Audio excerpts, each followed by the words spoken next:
क्या आपको पता है कि आज जो आपके झगड़े हैं, जो छोटे छोटे झगड़े हैं, वो झगड़े पैसे या आपकी अनअवेलेबिलिटी या आपका ध्यान ना देने से भी ज़्यादा डीपर रीज़न कैरी करते हैं। और वो रीज़न क्या है कि आपके चाइल्डहुड वुंड्स हैं, चाइल्डहुड ज़ख्म हैं आपके अंदर।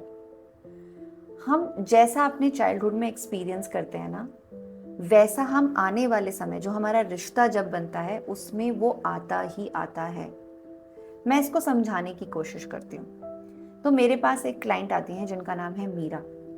मीरा काफ़ी इमोशनली अनहेल्पफुल फील करती हैं, वो काफ़ी सेंसिटिव हैं इमोशनली। और जब हम उनके साथ काम करते हैं तो हमें ये बहुत ज़्यादा पता चलता है कि वो जब उनके हस्बैंड उनकी बात का जवाब नहीं देते या उनको सुनते नहीं हैं या उनके मैसेजेस का रिप्लाई नहीं करते, तो वो बहुत इनसेंसिटिव हो जाती हैं। वो इमीडिएटली कंक्लूजन पे आ जाती हैं कि ये मुझे प्यार नहीं करता है, ये मुझे बिल्कुल मेरी वैल्यू ही नहीं है लाइफ में। और जब वो ये बात दिमाग में लाने की कोशिश ही नहीं करती हैं कि मेरा पति बिजी भी हो सकता है, ऐसा वो सोचने की कोशिश नहीं करती हैं। वो यही सोचते हैं कि मेरी वैल्यू नहीं है, मुझे ये प्यार ही नहीं करता है, अल्टीमेट कंक्लूजन पे जाती हैं। जब हमने धीरे धीरे काम किया तो हम ऐसे में डायरेक्ट ये नहीं कह सकते कि अच्छा ये आपका चाइल्डहुड वुंड है। कई बार समझ लोग लेकर आते हैं, कई बार समझाना पड़ता है। तो जब हम काम कर रहे हैं तब हमें ये पता चला, जब वो शेयरिंग में बताती हैं, कि जब वो चाइल्डहुड में अपने बचपन में किसी से बात शेयर करती थी, अपनी दोस्तों से या अपनी माँ से या अपने पापा से, तो उनकी बातों का ना कोई बहुत ज़्यादा इम्पोर्टेंस नहीं शो करता था। उनको ये बताता, मतलब उनको कोई ध्यान से सुन नहीं रहा, या उनकी बात आई गई हो गई, या फिर उन्होंने किसी ने उस बात का रिप्लाई नहीं दिया, तो वो उनके दिमाग में बैठ गई है, एक जख्म की तरह बैठ गई है। देखो कितनी छोटी सी बात है। मतलब मैं भी बीइंग पेरेंट, कई बार ऐसा होता है ना, बच्चों को सुनते नहीं है कि अरे यार रुक जा, सुनती हूँ, या दोस्तों अच्छा सुनती हूँ तेरी बात। बट उतने में वो चीज उनके इमोशनल वुंड में चली गई, उनके इमोशंस में चली गई कि यार मुझे सुन ही नहीं रहा है। और एक बार नहीं, दो बार नहीं, तीन बार नहीं, और वो रिपीटेशन में उनके साथ हो रहा है, चाइल्डहुड में होता रहा। तो अब वो उनका जख्म है, और वो जख्म हमारे रिलेशनशिप में रिफ्लेक्ट होता ही होता है। बिल्कुल सिंपल तरीका है समझने का कि अगर आपको एक बीमारी ऑलरेडी है, एक घाव ऑलरेडी है आपके शरीर में, अब आपको और चोटें लग रही हैं, जैसे झगड़े हो रहे हैं रिश्तों में, तो वो चोटों की तरह आते हैं। अब ये ज़्यादा जख्मी आदमी ज़्यादा बुरी तरह रिएक्ट करता है, और जख्मी दोनों ही होते हैं। तो मैं मीरा का एग्जाम्पल दे रही हूँ क्योंकि वो मेरे साथ काम करी है। ऐसे मेरे पास मेल्स के भी एग्जाम्पल, ऐसा नहीं है कि वो अलग प्राणी हैं, उनके भी मेल्स के एग्जाम्पल्स भी हैं। तो अब समझते हैं कि होता क्या है, मतलब ऐसे कौन से मेजर वुंड्स हैं जो हम मोस्टली अपने रिलेशनशिप में कॉमनली विजिबल होते हैं। तो सबसे पहला घाव होता है जो कॉमनली देखा जा रहा है कि ये छोड़ के चला जाएगा, किसी और के साथ चला जाएगा, जैसे अबेंडमेंट, जैसे कहते हैं ना, वनरेबल करके चला जाएगा, मुझे अबंडेंट कर देगा कि अच्छा। तो एक वुंड है, ये भी एक घाव है कि छोड़ के चला जाएगा, मेरा पार्टनर मुझे छोड़ के चला जाएगा। मोस्टली ये मेल्स में देखा जाता है कि तो छोड़ के चला जाएगा। एंड यहाँ पे होता क्या है कि पॉजिटिवनेस ज्यादा आ जाती है रिश्ते में, किससे बात कर रहा है, किससे बात कर रही है, कहाँ जा रहा है, कहाँ जा रही है। जो छोड़ने वाला घाव है आपके अंदर, जो चाइल्डहुड वुंड है, वो इस चीज को, आपके रिलेशनशिप को ज्यादा पॉजिटिव बना देता है। दूसरा कॉमन घाव जो देखा जाता है, जो वुंड देखा जाता है रिलेशनशिप में, वो है नेग्लेक्ट, कि आप सुन नहीं रहे हैं, आप सुन नहीं रहे हैं। तो चाइल्डहुड में अगर नहीं सुना होगा तो वो आपके रिलेशनशिप में, जब आप अपने पार्टनर को नहीं सुनते, तो ये बात उनके लिए काफ़ी ज़्यादा घाव की तरह होती है, और फिर इसकी वजह से कलेश हो रहा है, क्योंकि वो उनको, उनके पास है पहले से, वो कैरी करते हैं, बस अब उसके जैसा कुछ जाता है तो वो और भी ज़्यादा परेशान हो जाते हैं उससे।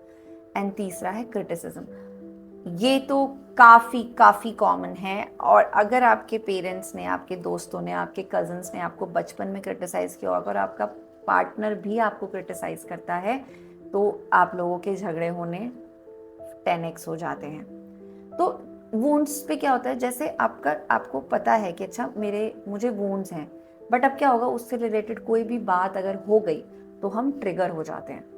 तो घाव है, पिन चुभाया, pin is like a trigger incident, कि आपने मेरी बात नहीं सुनी, तो मुझे लगा कि मैं वैल्यूलेस हूँ, तो मुझे नेग्लेक्ट फील हुआ और मेरा ट्रिगर हाई हो गया। और मैं जब ट्रिगर हाई हूँ तो मैं सिर्फ और सिर्फ आपसे बहस करूँगी, चिल्लाऊंगी, गलत बोलूँगी या कुछ ऐसा करूँगी। तो ये कपल्स के साथ होता है। मैं हमेशा हर कपल को कहती हूँ जो आज आपके साथ हो रहा है वो आज का क्रिएटेड नहीं है, वो पहले का क्रिएटेड है। तो इसके लिए हम रूट कॉज पे काम करते हैं। Being a therapist I always work on roots, I never work on fruits. तो ये फ्रूट वाला कॉन्सेप्ट बहुत बार मैंने अपनी वीडियोस में बताया है, अगर नहीं देखा है तो प्लीज़ जाके देखिए, बहुत इंपॉर्टेंट है। अब इसके लिए करना क्या है, अगर आपको अपने कॉमन वुंड्स पता हैं, ये 3 हैं, ऐसे बहुत सारे हैं, बट अगर इनमें से अगर आपको रिलेटेबल लगता है तो इसको हील करने की ज़रूरत है, क्योंकि घाव भरा नहीं और दूसरा लग गया या उसी पे चोट लग गई, ट्रिगर लग गया, तो कलेश ख़त्म नहीं होंगे, झगड़े ख़त्म नहीं होंगे। आपको पता होगा कि आप किससे गो थ्रू हो रहे हैं, कौन सा वुंड है जो आपको सबसे ज़्यादा परेशान कर रहा है, या मिक्स है या बहुत सारे हैं, या इन तीनों का ही एक कॉमन फेज में आप जा रहे हैं। इसमें एक डोमिनेटिंग है, एक पैसिव है, एक एग्रेसिव है। ये अगर आपको पता होगा, जो कि इस वीडियो से ही समझ में आ सकता है कि मुझे कहाँ से आता है या बहुत सारे हैं, तो पहले आप पता करो कि है क्या, हील हो। उसके बाद जब आपको पता है, और अगर आपको पता भी नहीं है ना, तो जाके हेल्प लो, क्योंकि हेल्प लेना ज़्यादा अच्छा है। देखो, आपको घाव है, डॉक्टर के पास नहीं जाओगे तो रोगे आप ही। किस्मत को दोष मत दो, ये दो कि मैं कदम नहीं उठा रहा हूँ या उठा रही हूँ। सो क्लैरिटी के बाद आप उसको हील करने की कोशिश कीजिए। जिनको समझ में आ गया है कि अच्छा मुझे ये है, तो हील करने का तरीका ये है कि आप काफ़ी तरह से जर्नलिंग कर सकते हैं, अपने पास्ट के बारे में लिख सकते हैं, लिख सकते हैं, लिख सकते हैं, लिख सकते हैं, और छोटी सी थेरेपी यूज़ कर सकते हैं कि क्या मैं आज उसको लेके अपने पास, जब मेरे पास है तो वो मुझे कुछ दे रहा है। तो जब आपके ब्रेन को आंसर मिलता है तो वो उसको क्लीन करने में भी हेल्प करता है। तो हीलिंग इज ऑल अबाउट कि आप ऑइंटमेंट लगा रहे हैं, तो आप अपने आप से ही सवाल कर रहे हैं कि मैं आज इसे लेके क्या कर रही हूँ। तो इट्स लाइक एन ऑइंटमेंट कि भाई मुझे इसे हील करना है, तो मैं आज इसे लेके नहीं चलती। और तीसरा है, जब आप ये 2 स्टेप कर लेते हैं तो अपने पार्टनर से जाके शेयर कीजिए, क्योंकि आप के साथ सबसे ज़्यादा क्लोजेस्ट रिलेशनशिप में वो हैं, या जिसकी वजह से वो वुंड हुआ है, उससे जाके अब ग्रैटिट्यूड, या अगर आप फॉरगिव कर सकते हैं, फॉरगिवनेस आ क्या है तो बताइए जाके कि मुझे ना ये मैं गई हूँ, मैं इसकी गो थ्रू हुई हूँ। हम बहुत सारी मूवीज़ में ऐसे शेयरिंग देखते हैं कि तब ऐसा हुआ था। क्यों? क्योंकि वो अपने आप में एक हीलिंग प्रोसेस है। समझिए, ये आज का नहीं है, ये पुराना है। आपके चाइल्डहुड वुंड्स आपकी लाइफ को कहीं तक भी लेके जा सकते हैं। एक क्रिमिनल ऐसे नहीं बनता है। उसने गरीबी देखी होती है, या उसने बचपन में चोरी देखी होती है, तब वो आज क्रिमिनल है। या उसके ब्रेन की जो कंडीशनिंग है वो बहुत ऐसे सर्कमस्टांसेस में हुई है जहाँ पे उसे प्यार मिला ही नहीं है, जहाँ पे उसको बहुत तरह के वुंड्स मिल गए, तो वो एक साइकोपैथ हो गया या कुछ हो गया। तो ये बहुत क्रिटिकल एग्जाम्पल्स मैं आपको दे रही हूँ। आप लोग अवेयर लोग हैं जो ये सुन रहे हैं, आप लोग वो लोग हैं जो अपने रिलेशनशिप को अच्छे से जीना चाहते हैं, लेकिन रूट कॉज नहीं देख पा रहे। रूट कॉज सिर्फ आपके बचपन के घाव हैं। उन बचपन के घावों को जानिए, हील कीजिए, फॉरगिवनेस दीजिए। और अगर आपको फॉरगिवनेस डीप जानना है तो या तो मेरी कम्युनिटी ज्वाइन कीजिए, जहाँ पे मैं ये सब सिखाती हूँ, या मुझे कमेंट बॉक्स में लिखिए कि आपको फॉरगिवनेस करना है, मुझे सिखाइए, मैं सिखाऊंगी, ठीक है। लेकिन मेरा पर्पस है कि आप अपने रिलेशनशिप को रूट कॉज पे ठीक करें, फ्रूट्स को ठीक ना करें। तो अगर आपको ये वीडियोस अच्छी लगी है तो आप अपने पार्टनर को भी शेयर कीजिए, क्योंकि वो भी वुंड्स कैरी करके चलते हैं, तभी आपके एग्रेशन पे एक एग्रेशन रिप्लाई ही आता है, उनके भी वुंड्स हैं।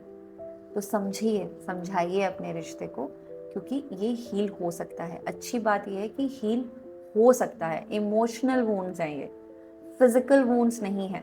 फिजिकल वुंड्स जब हील हो सकते हैं, किसी की हड्डी टूट जाती है, वो जुड़ सकती है, तो ये तो घाव है, इसको तो हील कर ही सकते हैं। तो हील कीजिए, अपना रिश्ता प्यारा बनाइए, और बहुत सारी दुआएं आपके रिश्ते को।